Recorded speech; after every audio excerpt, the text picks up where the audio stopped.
Well, greetings YouTube. Today I have the vacuum you've never heard of. It's a Lewyt, and it's one of the last Lewyts. As you can see, somebody actually hand put these decals on this vacuum. Maybe even painted with stencils. I mean, the detail on here is just, it's fucking cool. This is one of the first vacuums where I realized I was actually collecting vacuums. This was given to me by a customer who was needing to move on to something more modern many years ago. And I had only seen pictures of a Lewyt. I didn't think I would actually have one, and let alone this one, which is pretty rare because of how bad it is. So let's go over that. Let's talk about the kind of quirks of the Lewyt. So we have a very basic power switch there. Now it sounds a little funny, and I'll explain that here in a minute. Your tools on board, kind of like a Eureka. And what's cool is we have the new automatic cord reel sticker right there. Now, when everybody else was starting to go to casters when this was made, but they didn't. They made this vacuum like that. Now Eureka was just experimenting with casters. You know, Filter Queen, Electrolux, TriStar. TriStar didn't really have casters, but all the way around. But you get the point. So it's lightweight, but it's awkward and it rattles because of the handle placement. It doesn't quite go anywhere. Now, the other thing that's a little weird about this, when you pull this cord reel, you can see there's a metal, just this cheap stamped sheet metal locking switch on the cord reel. The other thing about this vacuum, it does not really sit upright. Now it does have a blowhole.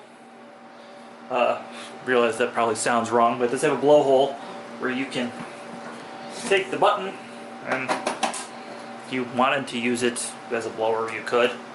But it's quite loose, and I doubt a whole lot of air actually makes it to this.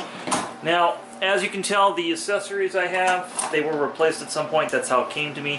But these are like vintage aftermarket accessories, so that's kind of cool. And then somebody replaced it with modern Plastiflex hose. And that, of course.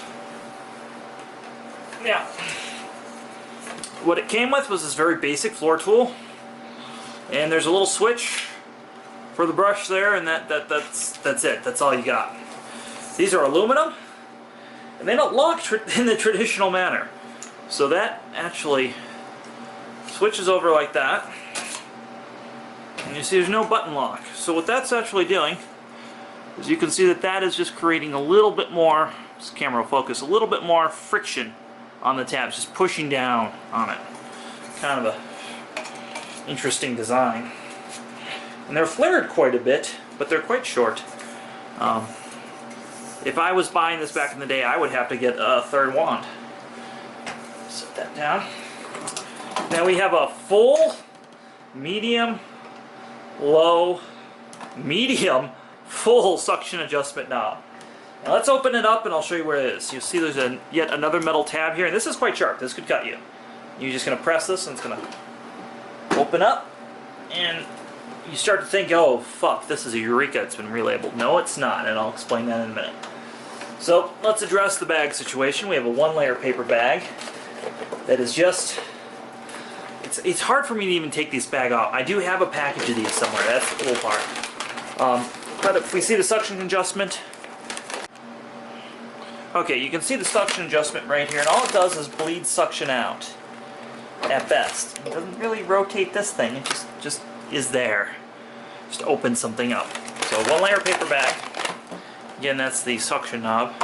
And I'll leave it to the full setting. Now, why did this vacuum sound so funny? Let's take a look at this. Now, you notice the filter, you actually have to use a screwdriver to change this filter. It's kind of weird. But if we look inside here, I'm going to bring the camera a little bit closer. You can see that there is a plastic fan. So really what has gone on is this is one of the first canisters to use a plastic fan. And this is back in the 70s.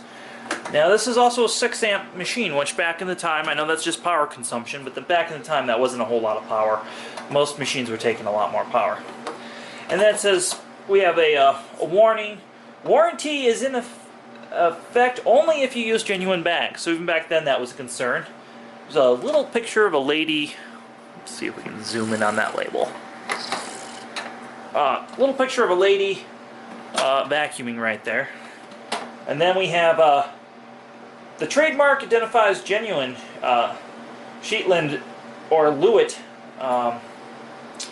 Sorry, it's hard for me to read so far away. I'm going to have to bring that back out. Or Lewyt floor care and rug care products. Order from your dealer or send $1.25 per package. And then they give the address. And then it says printed in the U.S. and gives a patent number. So this was manufactured in the U.S. by Lewyt. And this was maybe the equivalent of a Shark or a Dirt Devil or something like that back in the day, as it was like a cheap vacuum. And that's why this is so rare. So few of these survived. In terms of... I've never seen another one of these even posted on Vacuum Land. Now I'm sure somebody's going to send me a picture as soon as I say that, but we're just going to turn it on one more time.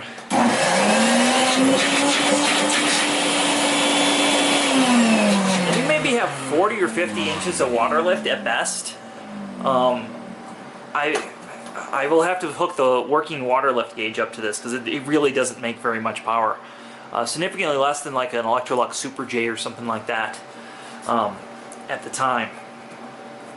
So without further ado, let's do a little bit of vacuuming with this and see how it does. Alright, we're going to vacuum with the Lewyt, but you can see I've put Fruity Pebbles down, some pet hair, some paper shavings, but we're not going to do the flour test because this vacuum is a one-layer paper bag and I don't want to resurface the machine, and it's not designed to filter stuff that fine.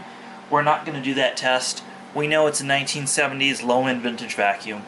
We don't expect too much of it, but just so you see how it picks up with these two bigger items, it'll give you a good idea.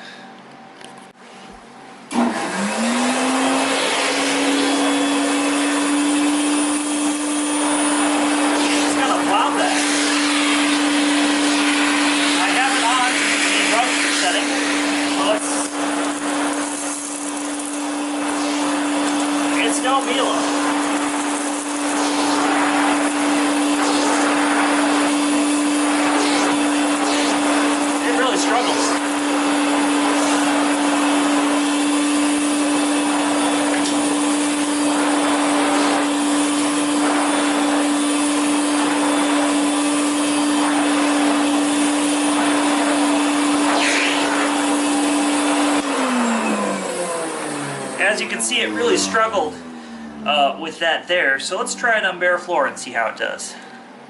Alright, let's give it a try on bare floor and see how it does.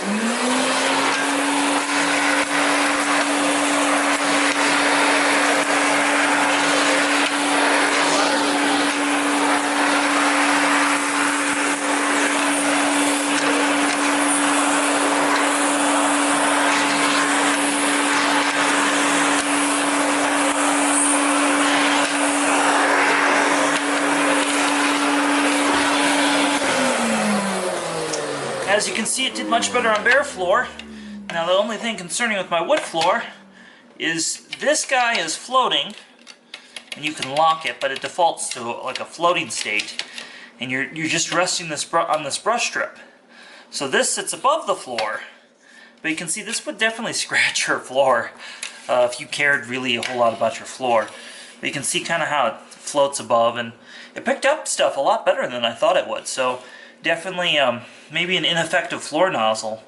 So let's just real quick see what happens when we try this with a Visselvac floor nozzle. So I fitted the Visselvac floor nozzle to the end of the Lewyt. Let's see how it does.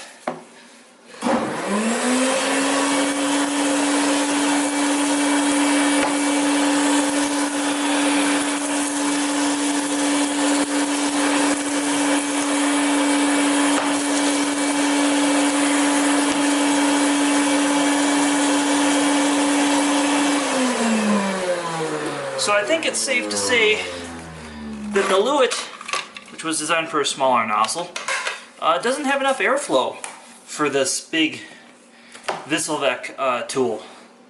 So it just kind of shows how weak the Lewyt is in person. So for context, I'm just going to show you what that looks like with the central vacuum to give you an idea what that should look like when you pick something up.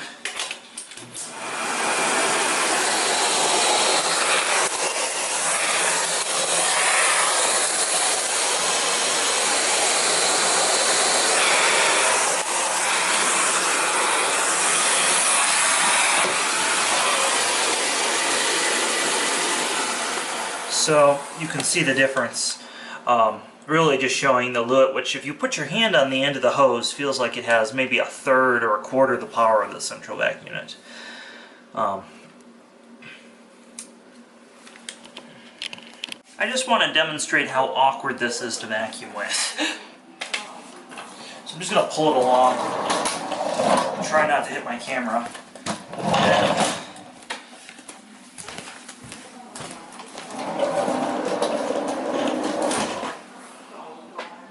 Say you have to reverse direction in a hallway. My hallway's relatively wide here.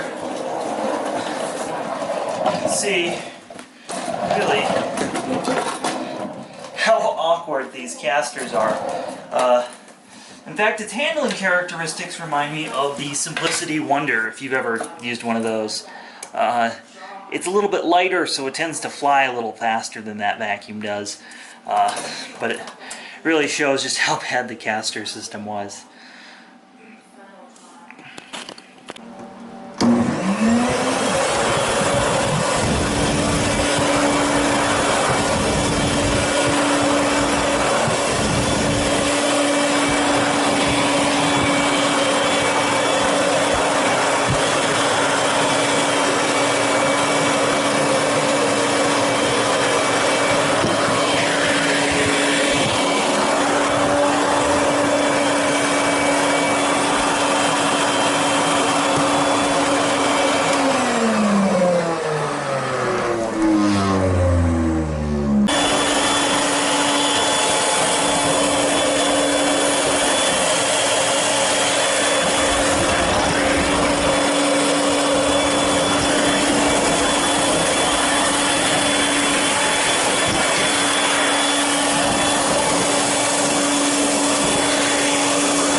Well, thanks for watching. As always, thumbs up this video, hit the like button, definitely subscribe to Performance Reviews, and check us out on Instagram and Facebook.